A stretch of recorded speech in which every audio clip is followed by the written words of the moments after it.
All right, so the next thing that we're going to talk about is what makes this program different. What's your elevator pitch? What is something that makes this program stand out?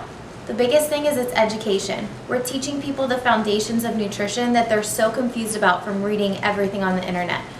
We're figuring out where they are through a step called determining your baseline.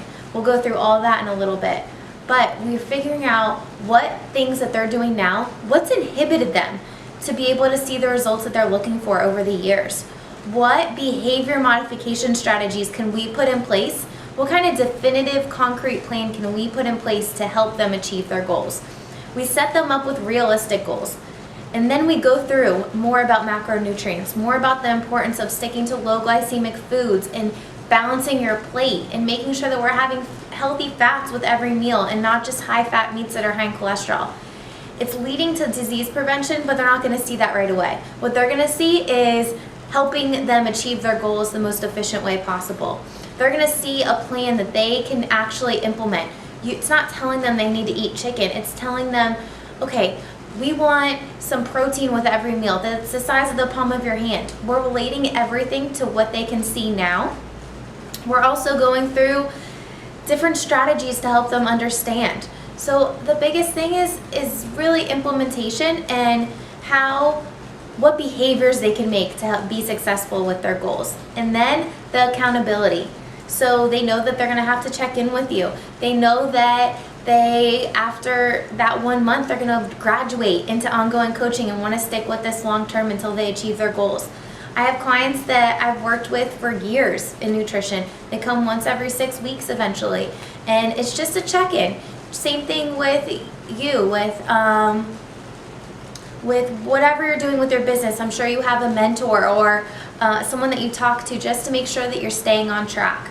If you don't have someone to make sure that you're staying on track, sometimes we get sidetracked and we fall off the bandwagon. I fall off the bandwagon too, but I know what steps I need to put back in place to make sure that I am on the right track for the long term.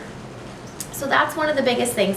As far as your elevator pitch, we're talking about behavior modification. We're talking about making sure that whatever you're doing now, we figure out a plan together to help you achieve your goals. It's an education-based program, so we go back to the foundations so that you're able to implement this while you're on vacation, while you're out to eat, while you're at a party with friends, so that you don't feel guilty about having a little treat once in a while. Have your treat and then move on. I don't like the idea of cheat meals. I feel like that's one of the biggest things that has people go way overboard. And if I think of a cheat meal or a cheat day, you could counteract everything that you've worked so hard for in a week. But if you just do a little treat once in a while, have your treat and then move on. So we're really focusing on figuring out what your client's doing now through the determining your baseline, what kind of behaviors we can put in place to help to them achieve their goals, figuring out realistic goals so that we're not telling them, they can lose 10 pounds in one week or 1 month. It's realistic weight loss that they're going to see long-term success with.